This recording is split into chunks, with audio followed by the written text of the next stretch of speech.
अब हम बात करते हैं comparison of complex numbers. Complex numbers को हम कैसे कंपेयर करते हैं। जैसे हम नंबर्स को कंपेयर करते हैं कि any number x is greater than y और any a is greater than b और a is equal to b और a is less than b। तो if we have any two complex number x plus x1 plus i y1, one complex number is x1 plus i y1 and another complex number is x2 plus i y2। अगर आपके पास कोई दो complex numbers हैं x1 plus i y1 and x2 plus i y2, तो इस case में x1 plus i y1 is less then और x1 plus i y1 is greater then x2 plus i y2। ये दोनों ही कंडीशंस का कोई sense नहीं बनता है।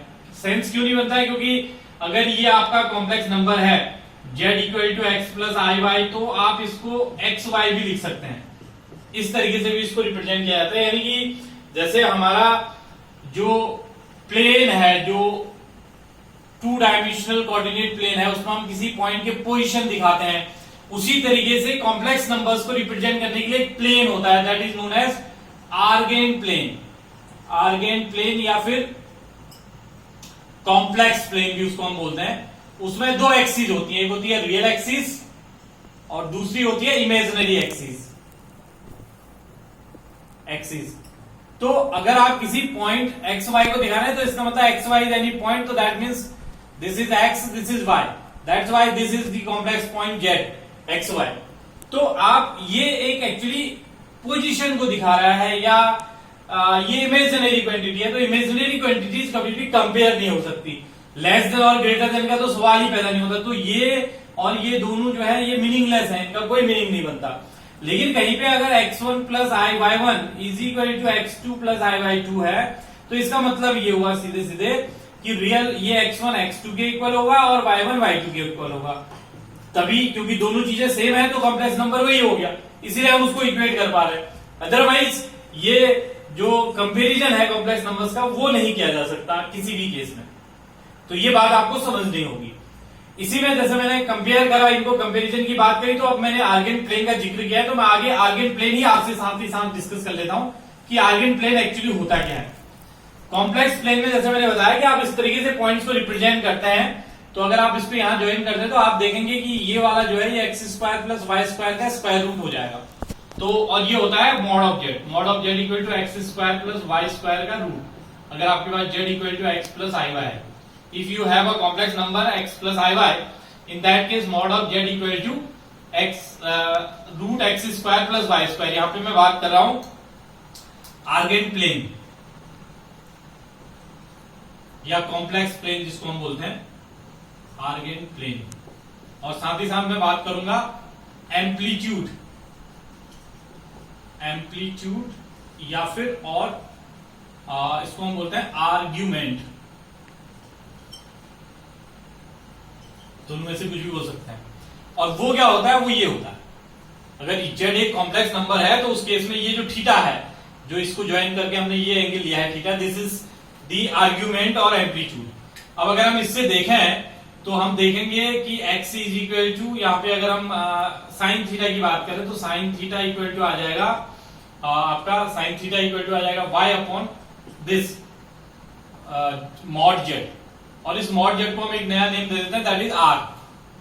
और cos theta is equal to x upon r. तो इससे अगर हम देखें, तो x इक्वल टू आएगा r cos theta, y equal to आएगा r sin थीटा। यानी कि यहीं पे ये जो कॉम्प्लेक्स नंबर आपका है z, इसको हम r into cos theta plus i sin theta भी बोल सकते हैं।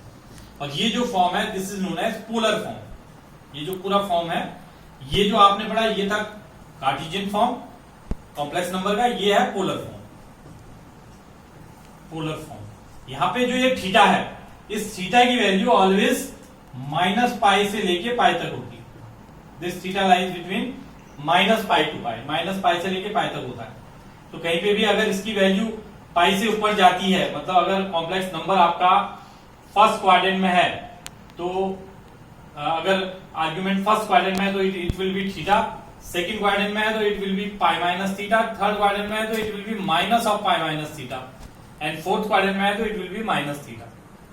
ऐसा इसलिए क्योंकि आपको पता है कि अगर हम इसको देखें, अगर इससे कंपेयर करें तो यहां से निकलेगा tan theta equal to, divide अगर करते हैं तो y अपॉन एक्स, तो theta equal to tan inverse y upon x. तो आप समझिए अगर आपका फर्स्ट क्वाड्रेंट का मतलब ये है कि x और y दोनों पॉजिटिव होंगे, सेकंड क्वाड्रेंट का मतलब है कि ये x जो है वो पॉजिटिव होगा लेकिन y नेगेटिव होगा, तो ओवरऑल में नेगेटिव आ जाएगा यहाँ पे। तो आर्ग्यूमेंट इस क्वाड्रेंट में होगा।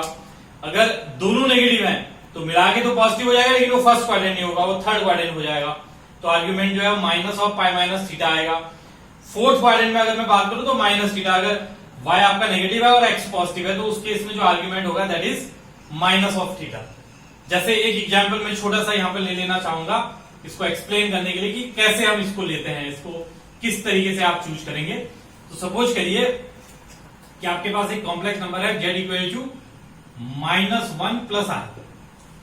तो अब अगर मैं बात करूं इसको, अगर मैं कंपेयर करूं किससे, r cos theta plus i sin theta या x प्लस आई वाई में बात करूं तो r cos थीटा आपका आ गया कितना, -1, r sin थीटा आ गया 1। तो अगर स्क्वायर करके ऐड कर देंगे तो r स्क्वायर इक्वल टू आ जाएगा 2, this implies that r equal to √2। Divide अगर करेंगे तो tan थीटा इक्वल टू आ जाएगा -1। लेकिन -1 आपको समझना होगा, यहाँ पे ये y है ये x है, x नेगेटिव है इस वजह से -1 आया। तो x नेगेटिव y पॉजिटिव, इसका मतलब हम बात कर रहे हैं सेकंड क्वाड्रेंट की। तो जब हम सेकंड क्वाड्रेंट की बात करेंगे तो इट विल बी tan, और सेकंड क्वाड्रेंट में हो जाएगा पाई माइनस पाई बाई थीटा, क्योंकि 1 पे वैल्यू होती है tan की जो 1 जो वैल्यू है पाई बाय 4 पे होती है, तो पाई माइनस पाई बाय 4 यानी कि 3 पाई बाय 4। तो थीटा आपका आ जाएगा 3 पाई बाय 4।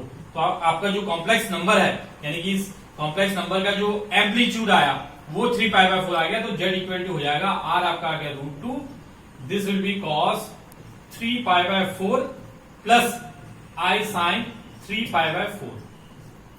यहां पे इसको क्लियर करने के लिए एक बात और मैं बताना चाहूंगा कि अगर यही complex number z equal to आपका 1 माइनस i होता तो तब भी आपका जो tan थीटा है वो -1 ही आता, लेकिन इस बार आपका x जो है वो 1 है, y जो है वो -1 है।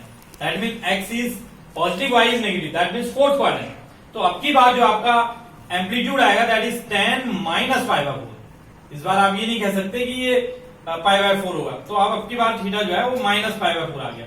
देखिए दोनों ही केस में tan थीटा -1 आया, लेकिन यहां पे जो एम्पलीट्यूड है दैट इज 3 पाई बाय 4, यहां पे जो एम्पलीट्यूड है that is minus pi by 4। तो ये आपको समझना है। तो इस तरीके से आप कॉम्प्लेक्स नंबर्स में एम्पलीट्यूड कॉम्प्लेक्स नंबर्स का निकाल सकते हैं।